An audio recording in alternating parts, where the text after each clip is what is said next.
Caras amigas, caros amigos, é com imensa alegria e profunda gratidão que eu volto a Natal, ao Rio Grande do Norte, para participar de mais um congresso, mais uma conferência promovida pela Federação Espírita do Rio Grande do Norte.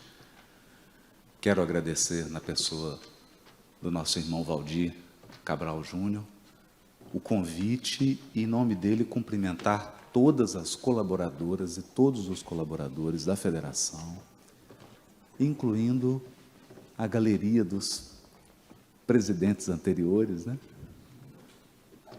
Que bom que todos estão aqui, o que mostra a qualidade excepcional do movimento espírita do Rio Grande do Norte, que mantém essa cadeia de comando, de direção do movimento, com toda a harmonia, com todo o amor, com todo o carinho, como nos recomenda o mestre.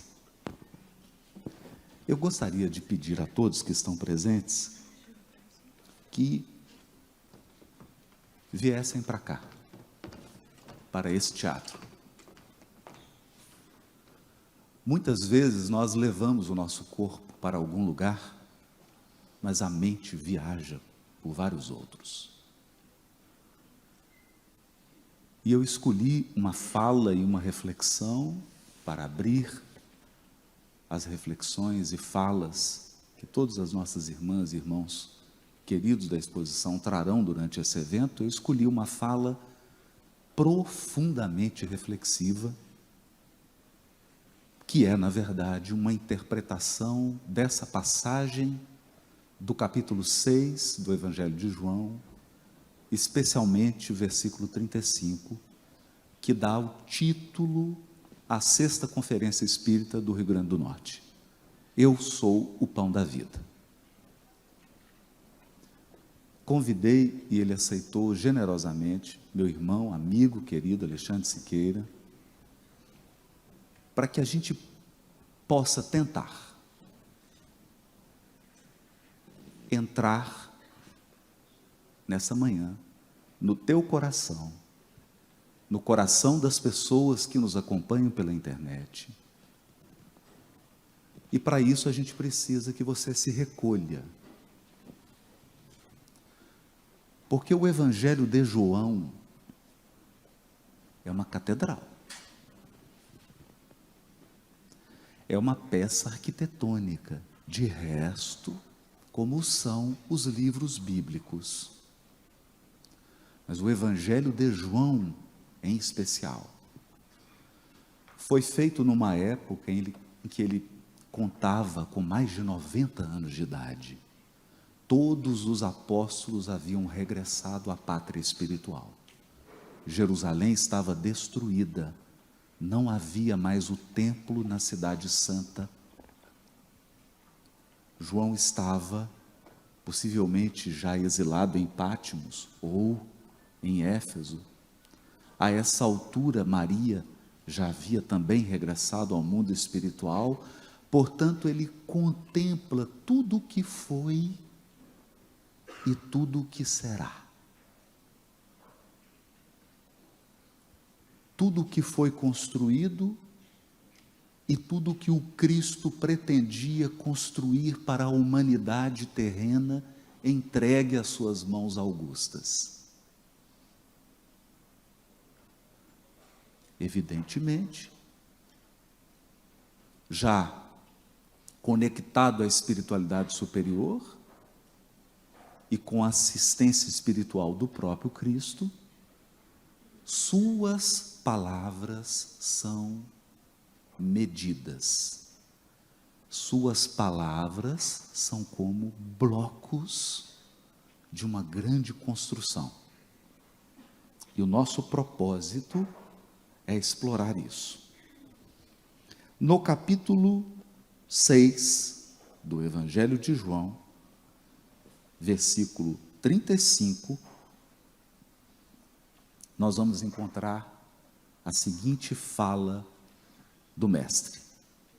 Disse-lhes Jesus: Eu sou o pão da vida. quem vem a mim não terá fome, e quem crê em mim não terá sede jamais.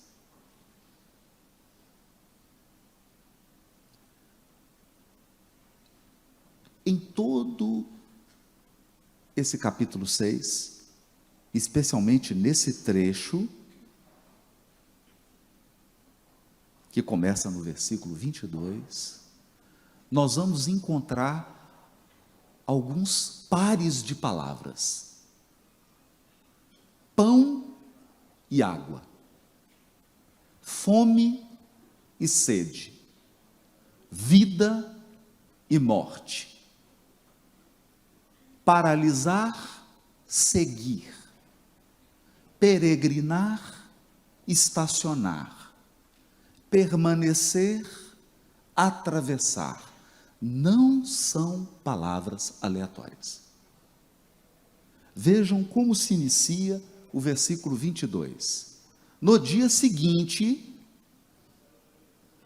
a turba que ficara de pé do outro lado do mar, a turma que ficou, que paralisou, viu que não havia outro barquinho ali, senão um, e que Jesus não entrara no barco com seus discípulos, mas somente os seus discípulos partiram. Entretanto, outros barcos vieram do Tiberíades, próximo do lugar onde haviam comido o pão, rendendo graças ao Senhor. Isso porque o capítulo 6 inicia com a multiplicação dos pães. Vejam, é uma obra de arte. No capítulo em que o Cristo diz, eu sou o pão da vida, é o capítulo da multiplicação dos pães.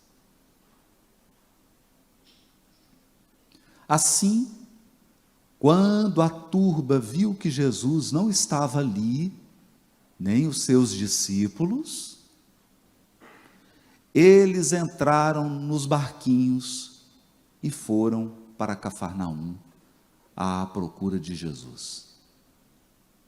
Aqueles que haviam estacionado, aqueles que haviam permanecido, perceberam que o Cristo havia se movimentado e colocaram-se novamente em movimento. A oposição, permanecer, peregrinar. Encontrando do outro lado do mar, disseram-lhe, Rabi, quando chegaste aqui? Em resposta a eles, disse Jesus, em verdade, verdadeiramente vos digo, buscais a mim, não porque vistes sinais, mas porque comestes dos pães e vos saciastes. Trabalhai não pela comida que perece, mas pela comida que permanece para a vida eterna, a qual o Filho do Homem vos dará, pois Deus, o Pai, o certifica.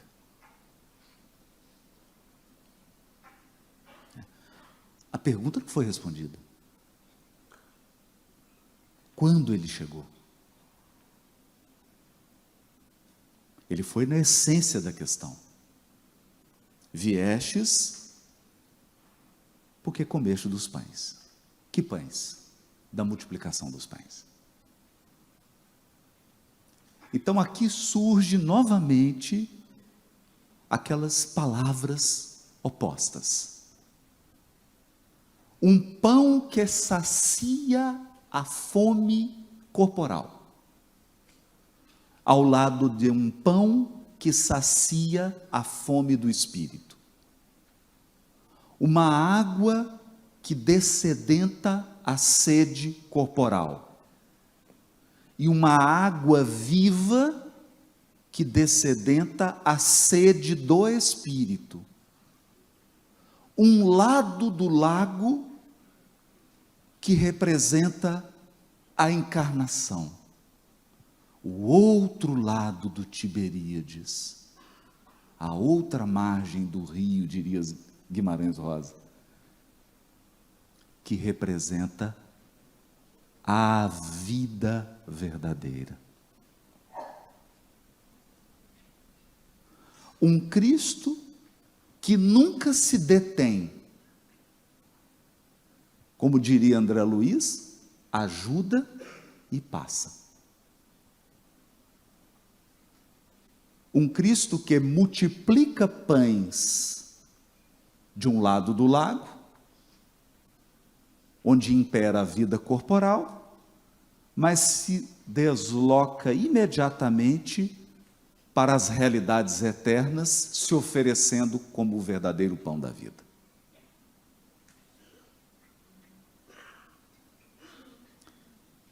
Para entendermos esse conjunto de simbologias, e eu pergunto se ainda todo mundo está aqui, ou melhor, se a mente de todos ainda está aqui, porque nós estamos só começando.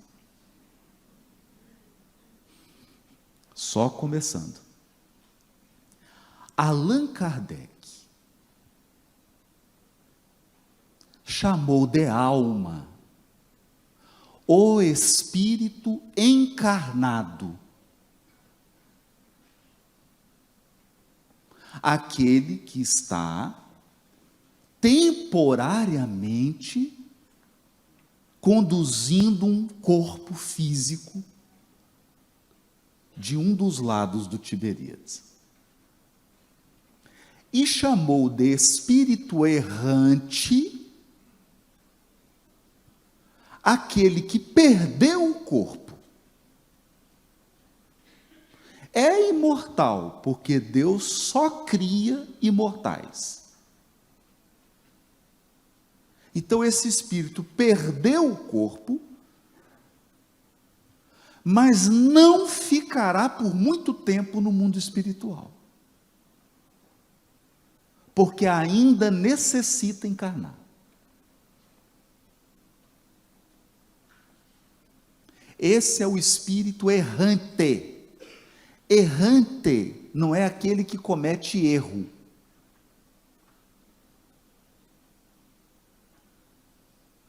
Esse é o bobo mesmo. Errante é aquele que peregrina. Aquele que peregrina. Ele peregrina até se tornar espírito puro. Questão 114. Porque ao tornar-se espírito puro, dirá Kardec, abre aspas, não mais sujeito à encarnação em corpos perecíveis, não mais sujeito nem à expiação, nem a provas, realizam a vida eterna no seio de Deus.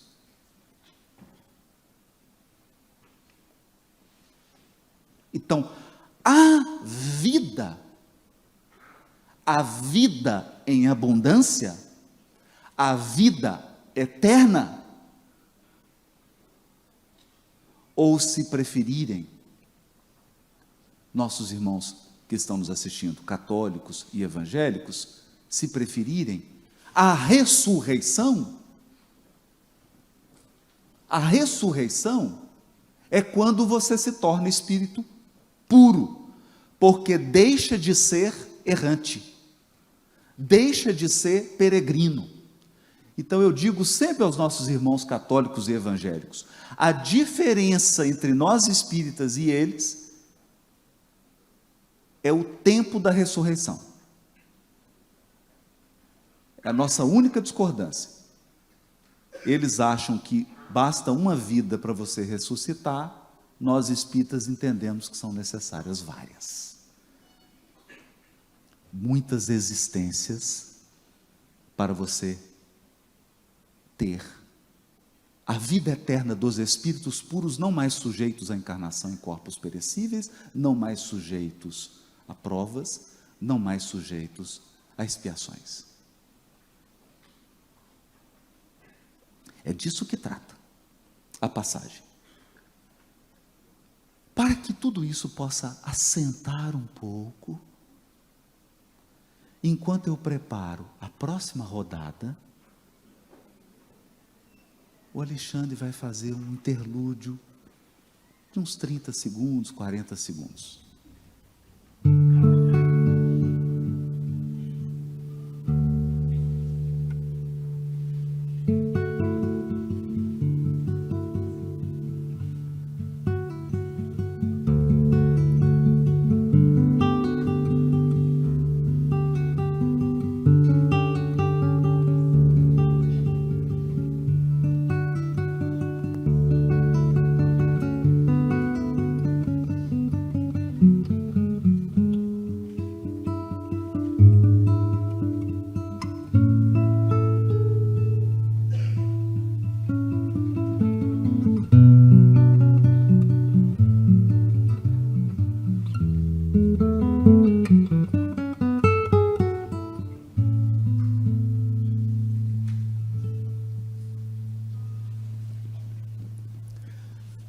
Os versículos que antecedem o versículo 35 do capítulo 6 de João, que dá título à sexta conferência espírita do Rio Grande do Norte, Eu sou o pão da vida, são muito interessantes. Vamos ler a partir do versículo 30. Então disseram-lhe: que sinal, pois, fazes tu, para que vejamos e creiamos em ti? Porque era da tradição do povo hebreu que o verdadeiro profeta deveria apresentar um sinal de que as suas obras e a sua vida não eram de inspiração pura daquele profeta, mas na verdade ele era um intermediário por meio de quem Deus operava sinais. Sinais são marcas. Sinais são placas. Sinais são indicativos. Eles indicam algo. Eles apontam para algo. Algo que foi assinalado. No caso, quando o profeta falava ou fazia, sua ação, seu verbo, sua vida, eram placa, indicativo do próprio Deus. Da existência de uma inteligência suprema, de um amor infinito que coordena a peregrinação dos seres. Todos os temas bíblicos se estruturam em torno de um fio condutor. Êxodo. Seres que peregrinam. Seres que se distanciam cada vez mais da estreiteza do Egito. Egito em hebraico, se eu tiver errado, Elahá, depois corrige. Mitzrayim. Mitzrayim significa tudo que é estreito, tudo que é limitado, tudo que oprime, tudo que constrange. Portanto, desde sua criação como simples e ignorante, nós estamos num grande êxodo, estamos sempre ampliando nossa inteligência, sempre ampliando nosso sentimento, nossas habilidades, para a amplidão da sabedoria e do amor que residem nos espíritos puros. Ainda ontem lia com os expositores amigos a poesia de Adelino Fontoura, psicografada por Francisco Cândido Xavier.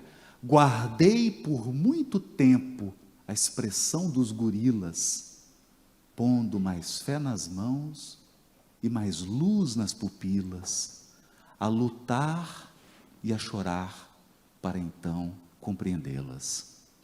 Hoje, Homem que sou pelo foro divino, vivo de corpo em corpo, a forjar o destino que me leve a transpor o clarão das estrelas.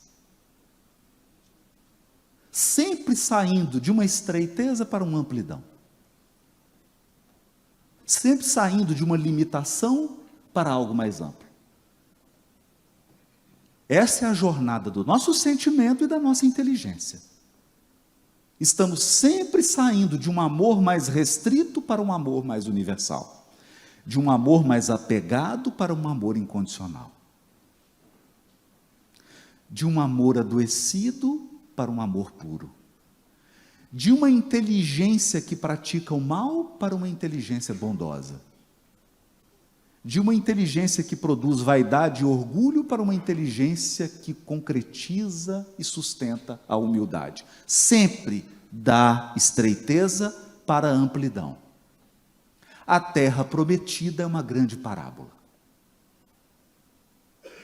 Uma terra de onde jorra leite e mel, símbolos da sabedoria e do amor, é, na verdade, a condição dos espíritos puros habitantes dos mundos celestes. Por isso, esse diálogo do sinal. Então disseram: que sinal, pois, fazes tu para que vejamos e creiamos em ti? Que realizas? Nossos pais comeram o maná no deserto, como está escrito: deu-lhes para comer pão do céu. Êxodo 16. Deu-lhes para comer pão do céu. Por quê? Nós estamos lendo aqui o versículo 31. São 4 versículos antes do versículo tema da conferência. Eu sou o pão da vida. Que história é essa de maná? Que história é essa de pão que caiu do céu? Será que o João Evangelista já estava assim, com Alzheimer? Demência frontotemporal?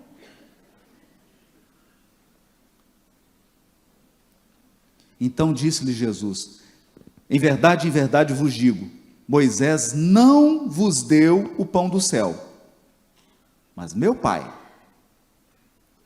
vos dá o verdadeiro pão do céu. Pois o pão de Deus é o que desce do céu e dá vida ao mundo. Então disseram a ele: Senhor, dá-nos sempre deste pão. Disse-lhe Jesus: eu sou o pão da vida. Quem vem a mim não terá fome, quem crê em mim não terá sede, jamais. Mas eu vos disse que também me vistes e não crestes.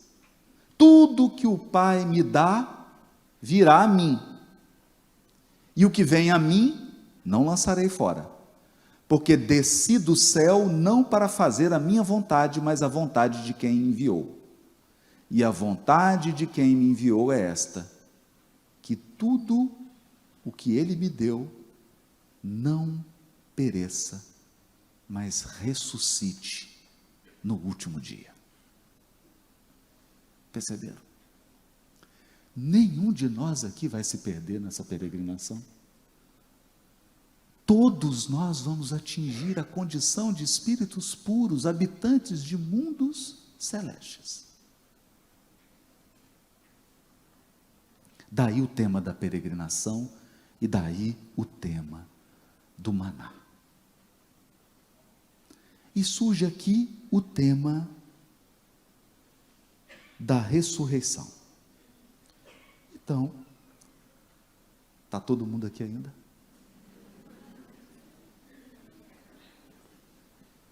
Alguns já desdobraram. Já estão no mundo espiritual.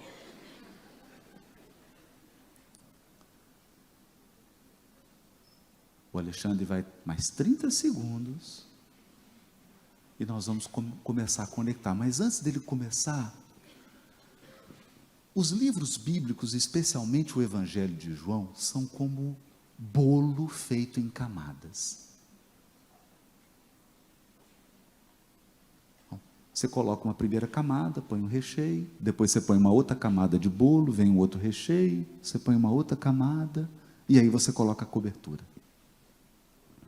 O Evangelho segundo o Espiritismo começou assim também. O capítulo 1 se chama Não Vim Destruir a Lei. E aí Kardec nos explica que a primeira camada foi a revelação mosaica, ou do povo hebreu. Aí veio uma segunda camada do Evangelho, e veio a terceira camada do Consolador Prometido. É um bolo só, mas em muitas camadas. No Evangelho de João também. Os temas se sobrepõem, e a gente precisa de muita atenção e muita sensibilidade para conectar um com o outro. Eu sei que essa parece ser a palestra mais confusa que você já assistiu. Mas aguarde até a cobertura do bolo.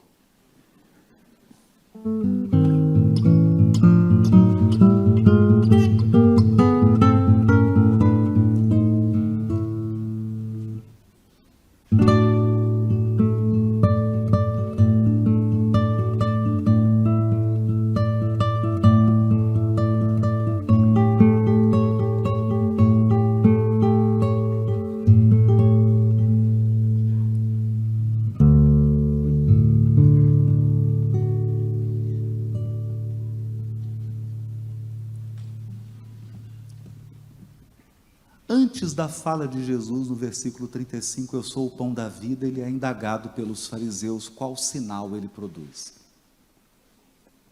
Qual era a marca de que ele falava em nome de Deus e agia em nome de Deus? Ou melhor, de que Deus falava por intermédio dele e agia por intermédio dele. E surge então a pergunta dos sinais. Quantos sinais de Jesus são narrados no Evangelho de João? Não sou eu que digo quantos. É ele quem diz. No capítulo 20, versículo 30, João Evangelista diz assim: E Jesus fez ainda diante de seus discípulos muitos outros sinais, que não se acham escritos neste livro. Só para nos advertir que ele não registrou todos. Esses, porém, veja, ele está no capítulo 20. Só refrescando a memória, o Evangelho de João vai até 21. Está acabando o Evangelho. Então ele está fazendo uma fala retrospectiva. Esses, os que eu citei, porém, foram escritos para crerdes que Jesus é o Cristo, o Filho de Deus, e para que crendo tenhais vida. Vida. Que vida? A tão sonhada vida eterna. Ou se preferirem, ressurreição, ou se preferirem, passaporte de espírito puro. Não é a Polícia Federal quem confere. Chegou. Espírito puro. Mundo celeste. Cessou a peregrinação. Quantos sinais? 7. Do capítulo 1 ao capítulo 20, João ele cita, ele que diz que é sinal, não sou eu.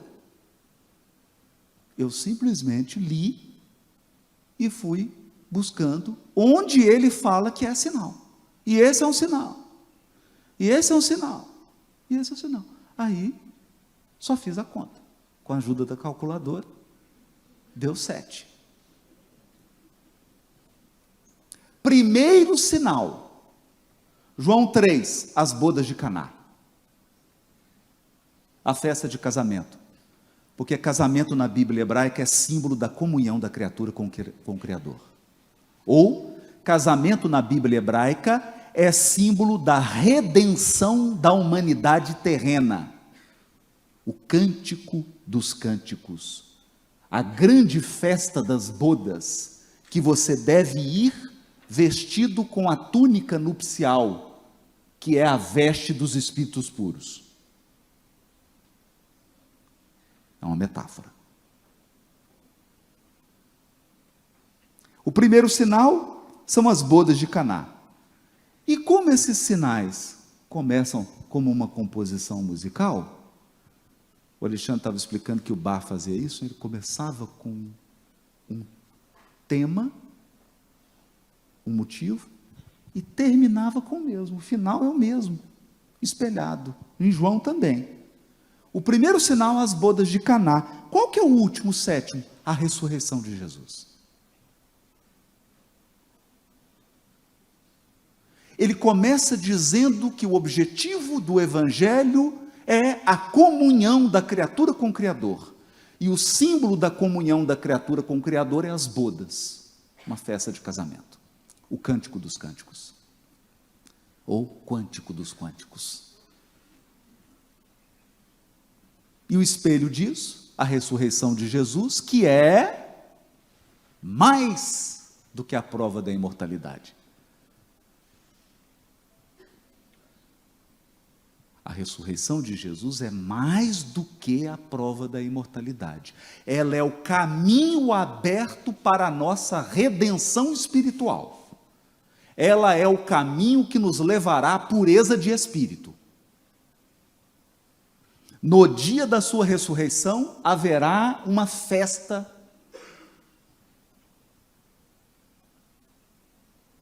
E os maiores da espiritualidade que conduziram a tua evolução vão chegar para você e dizer aquilo que Paulo ouviu dos lábios de Jesus. Vem, Paulo, ser feliz, porque é da vontade de meu Pai que os verdugos e as vítimas se reúnam para sempre no reino de meu Pai. Mundo celeste. Portanto, se você quiser compartilhar essa palestra, hashtag partiu Mundo Celeste. O segundo sinal, a cura do filho, do funcionário, do rei, à beira da morte.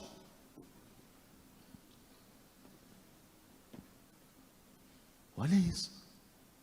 Alguém estava prestes a morrer. Olha o tema aí, vida eterna, morte. Morte, vida eterna. O sexto sinal, a ressurreição de Lázaro. É ou não é o espelho, Alexandre? Não é o espelho? O segundo sinal está curando o filho do funcionário do rei, está quase morrendo. O sexto sinal, ressurreição de Lázaro. Morte de novo e vida. Mas não é Severino. O terceiro sinal, a cura do enfermo na piscina de Betesda, num sábado. Guarda isso. Num sábado. O enfermo estava no tanque, ou piscina de Betesda, era sábado e Jesus curou. O espelho. O quinto sinal, a cura do cego de nascença.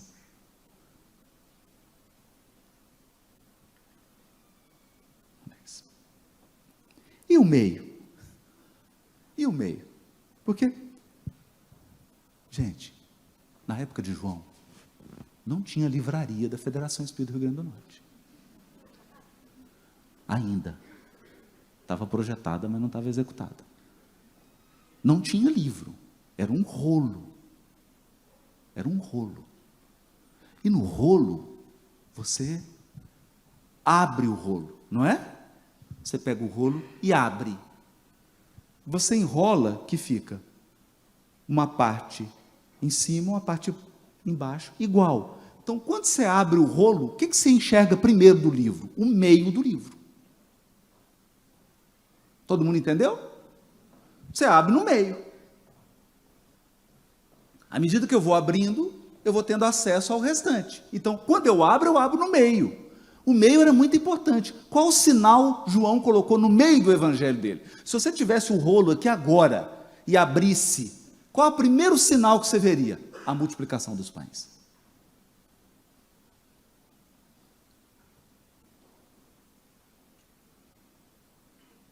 A multiplicação dos pães. Jesus multiplica os pães, porque as pessoas estavam com fome. Elas atravessam o Tiberíades, porque Jesus se movimenta. Procuram Jesus, ele diz: vocês estão procurando, não por causa do sinal. Lembram disso? Vou ler de novo. Olha isso. Que Jesus diz: em verdade vos digo, buscais a mim não porque vistes sinais, mas porque comeste dos pães e vos saciastes.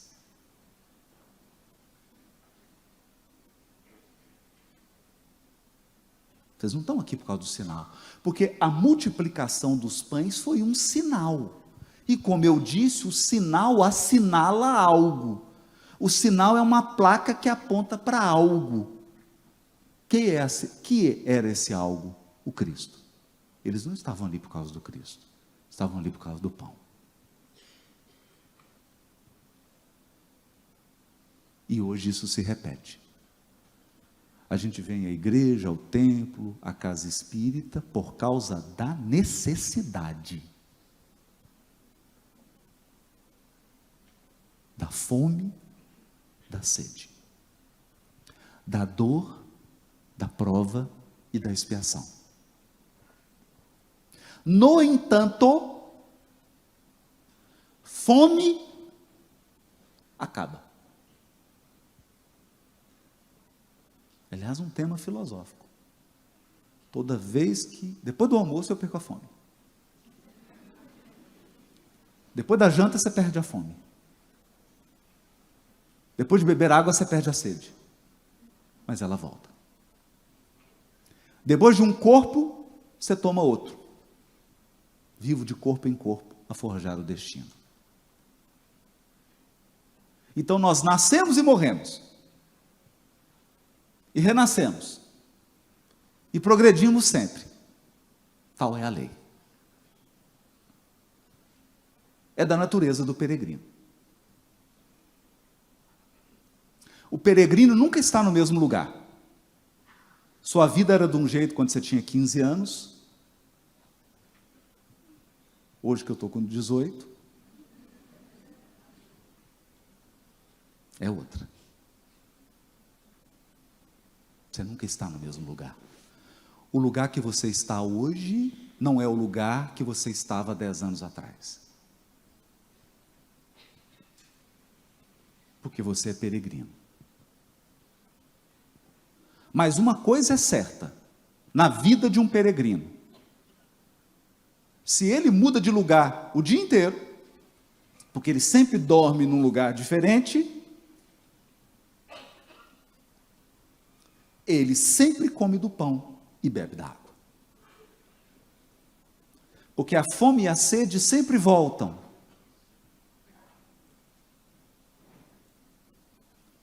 Vejam, o capítulo 6 fala do pão. No encontro com a samaritana, no quarto, ele fala da água. Fala da água viva. Ele fala: você vai voltar nesse poço aqui, vai tomar água, vai dar sede de novo, você vai tomar água, mas eu tenho de uma água que não é como essa. E aqui ele volta a falar: trabalhai não pela comida que perece, mas pela comida que permanece para a vida eterna, a qual o Filho do Homem vos dará.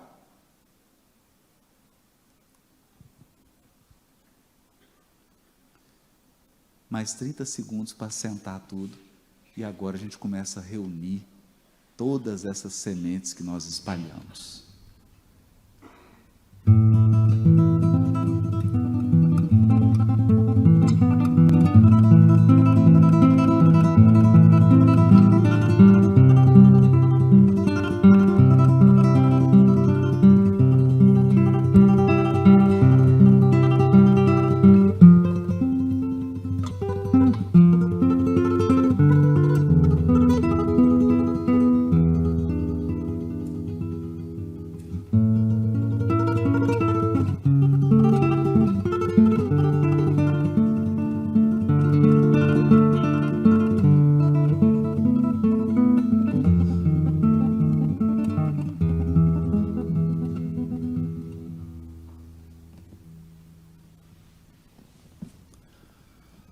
O povo hebreu peregrinava pelo deserto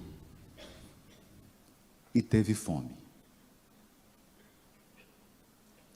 E Deus prometeu que todo dia cairia pão do céu. Esse é o maná. O maná caía com abundância. Com tanta abundância que o solo ficava todo branco. Mas o maná tinha uma regra.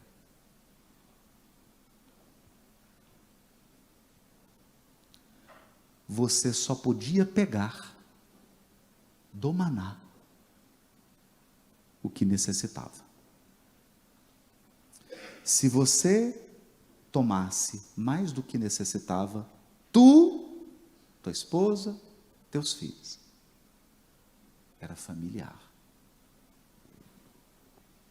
Se você recolhesse mais do que necessitava, o excedente apodrecia.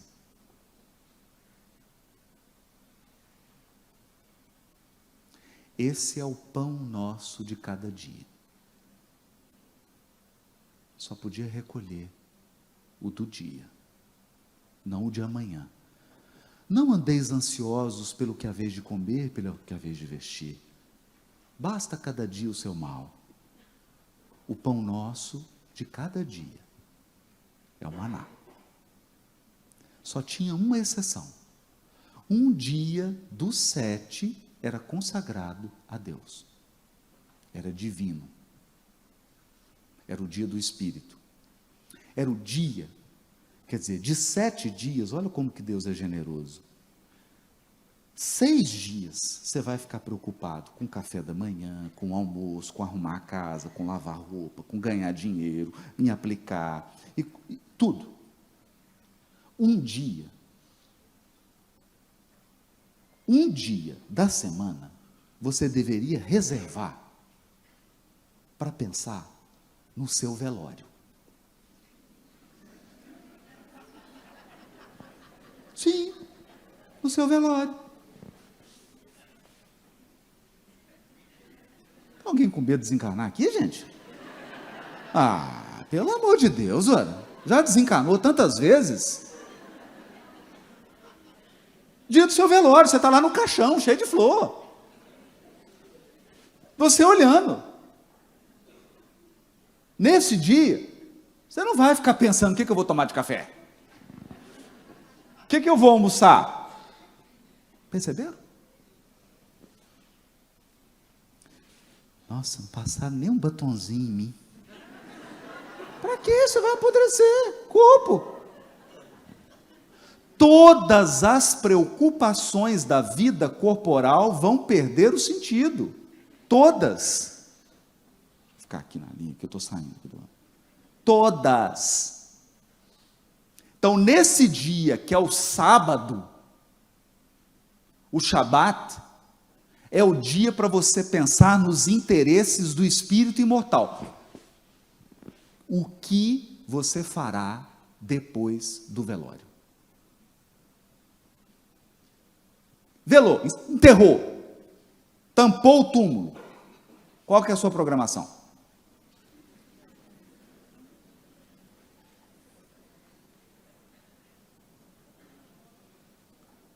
Morreu. Todo mundo te elogiando, uma pessoa boa. Não é? Qual que é o compromisso? Era isso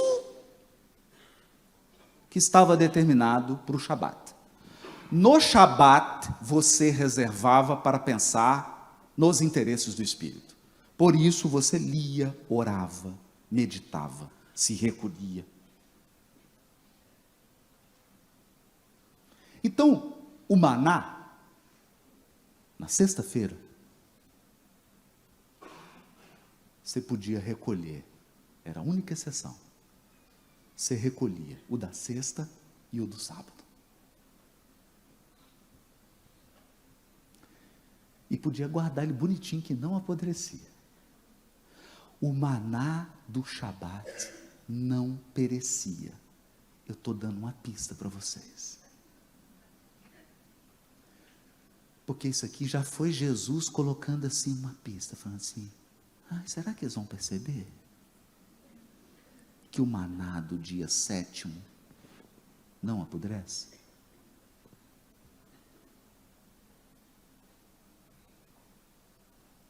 Será?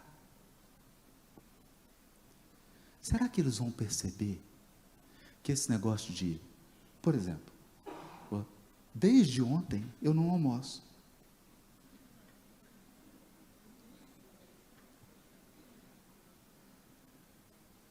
Todo dia você tem que almoçar. Não é? Tomou água, você volta a ter sede. Comeu, você volta a ter fome. Satisfez a todas as necessidades corporais, elas voltam.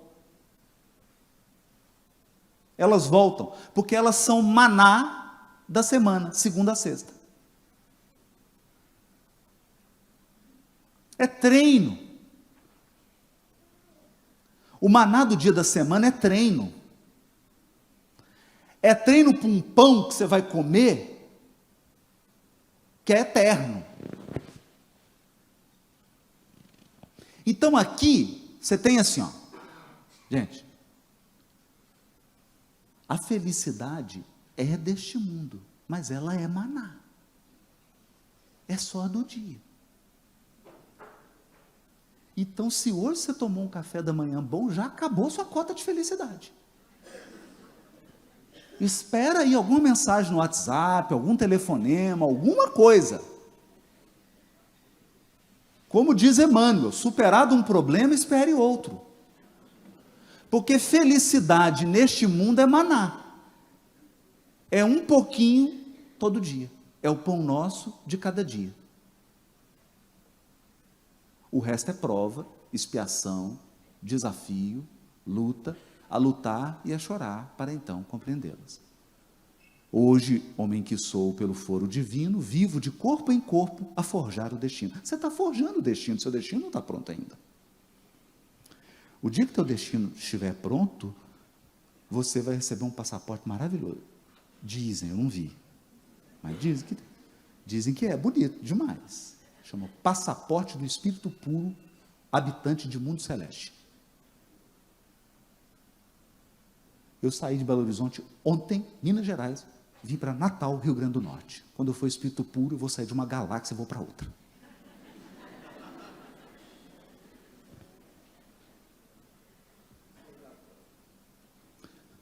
Sem escala. Sem escala. Felicidade inalterável. Felicidade inalterável. É o maná do sábado. O maná do sábado é quem? Quem? Quem é o maná do sábado? Raimundo? Não, não. O maná do sábado é Jesus.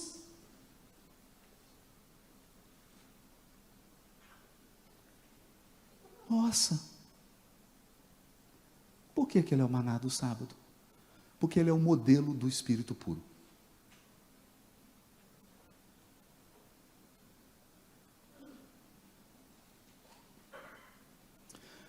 Você não está evoluindo aqui às cegas. Você não está aqui num jogo de cassino. Você não está aqui igual uma maluca, um maluco, fazendo experiências ao léu. Existe um modelo da tua perfeição. O que você será amanhã já está desenhado. Você será igual ao Cristo.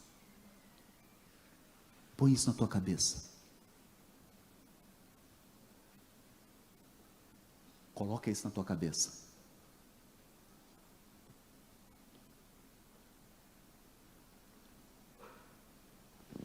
Também o Espírito traz consigo o gene da divindade. Estamos em Deus quanto Deus está em nós. Fonte Viva, capítulo 30. Educa.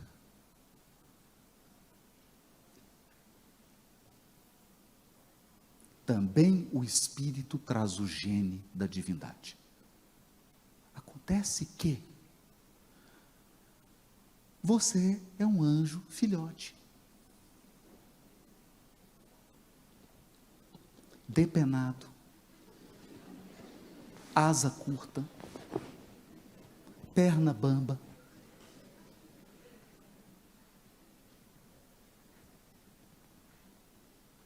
menos bonito,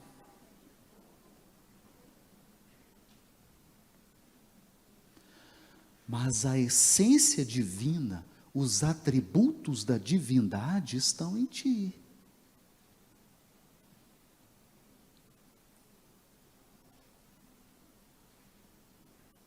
Por isso, nosso pão é o Cristo, porque Ele é o modelo.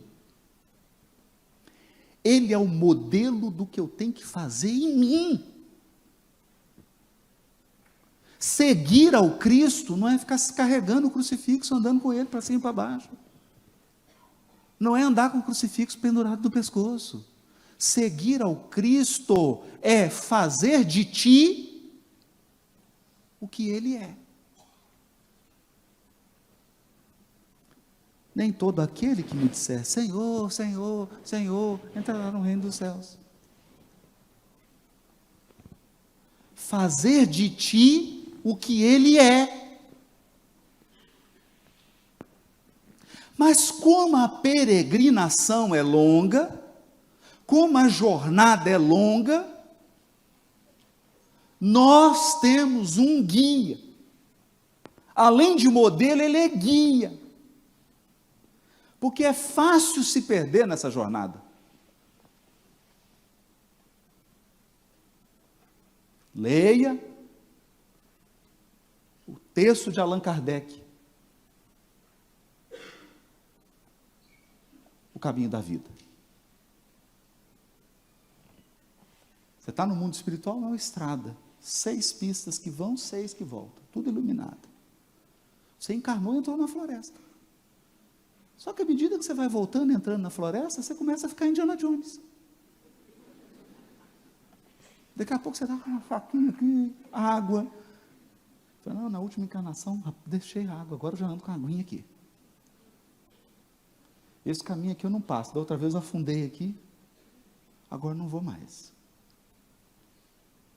3 encarnações passadas, eu escolhia qualquer pessoa e colocava uma aliança no dedo dela. Agora eu já sou mais seletivo. Né? Antes eu pegava recurso, ó, gastava, agora não. Agora eu prefiro transformar os recursos em instrumentos do bem, que aí nunca vai faltar. Então você começa a ficar treinado, gente. Nós temos um guia. É disso que essa passagem está falando. Mas eu vou ler agora, nesses 5 minutos, 3 parágrafos de Emmanuel. 3 bastam. Mas antes, o Alexandre vai só assentar.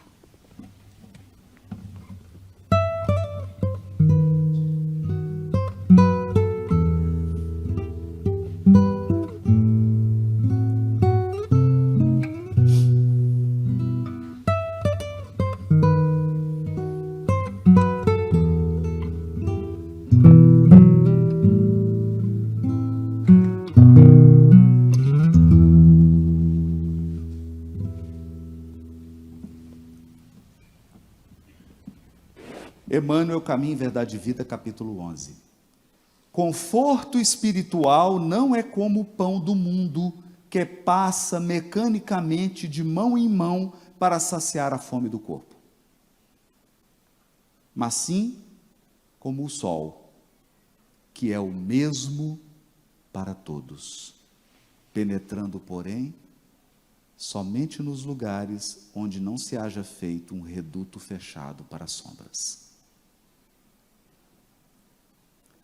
Então, conforto espiritual, pão da vida, não é um recurso que Deus fala assim, está com uma camisa bonita, vou te dar meio quilo.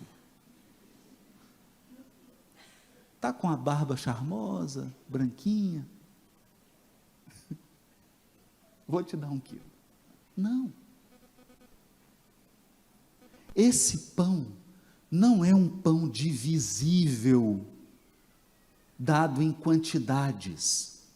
O pão da vida é um sol, você recolhe tudo o que for capaz, segundo a sua necessidade. Você é o recipiente. Então tem gente que chega aqui no mar, pega uma xícara. Tem outro que vem e pega 2 litros. Tem outro que vem e pega uma caixa d'água de 1.500 litros. O mar é o mesmo para todos. Os recipientes é que mudam. Deus espalha o sol do amor e o sol da sabedoria indistintamente para todos os filhos da criação. E cada qual recolhe o que pode, mas especialmente o que quer.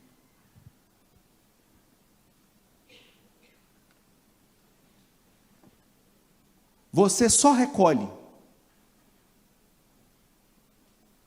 de acordo com o tamanho do recipiente que você é. Belahá está entendendo o que eu estou dizendo. Ele sabe o que é recipiente em hebraico. Sabe o que significa isso? Quer receber mais? Cresce. Quer receber mais? Evolui. Quer recolher mais do sol do amor e da sabedoria de Deus? Aumenta o recipiente da tua mente. Quanto mais estreita for a tua mente e o teu coração, mais estreito e pequeno será o que você recolhe da providência divina. É isso que Emmanuel está dizendo. Bom, aí ele diz assim, vinha de luz, capítulo 173.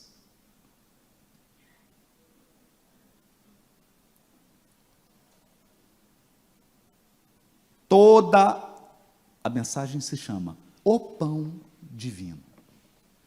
Toda a regimentação religiosa na terra não tem escopo maior que o de preparar as almas ante a grandeza da vida espiritual.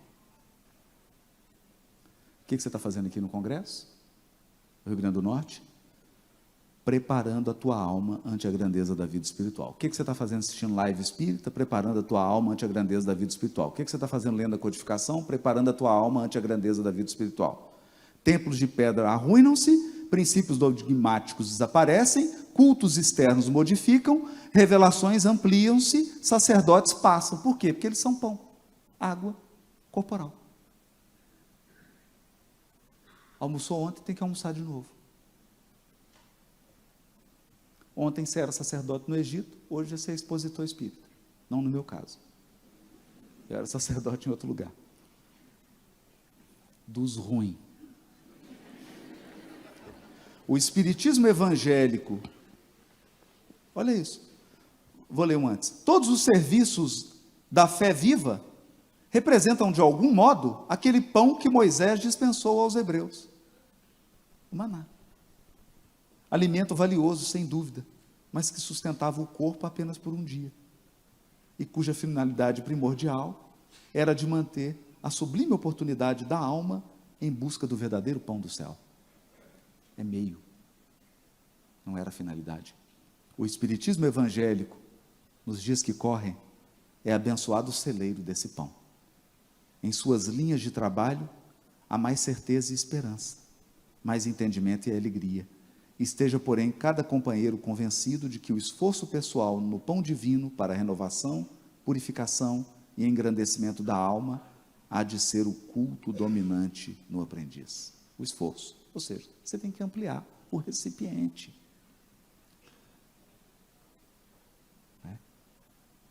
E aí ele diz, o Evangelho, no início, é o sol da imortalidade que o Espiritismo reflete com sabedoria para a atualidade do mundo. Agora veja isso, para a gente encerrar agora. Faltam 30 e... Vai estar aumentando? Falta pouco, 30 segundos. Brilha a vossa luz, vinha de luz. Meu amigo, no vasto caminho da terra, cada criatura procura o alimento espiritual que lhe corresponde à posição evolutiva. A abelha suga a flor, o abutre reclama despojos, o homem busca emoções. Experiência. Experiência do usuário. Não é? Por exemplo, a experiência de falir. A experiência de cair espiritualmente. A experiência de ser vaidoso. A experiência de matar. A experiência de auxiliar. A experiência de servir. A experiência de aprender. Todas elas te proporcionam emoções. Há sofredores inveterados que outra coisa não demandam além do sofrimento. A comida dele é sofrer. Por quê? Porque ele se alimenta de piedade. A pessoa fala, coitadinho, espia tanto. Suprem a mente de torturas contínuas e não pretendem construir senão a piedade alheia, sobre a qual se comprazem. Nos variados climas do mundo, há quem se nutra de tristeza, de insulamento, de prazer barato, de revolta, de conflitos, de cálculos, de aflições, de mentiras, porque tudo isso aqui é pão. Tudo isso aqui é pão. Os discípulos de Jesus, porém, aquele ser humano que já se entediou das substâncias deterioradas da experiência transitória, esses pedem a luz da sabedoria, a fim de aprender a semear o amor em companhia do Mestre. Pão da vida. Amor e sabedoria. Gratidão. Agora podem desconcentrar.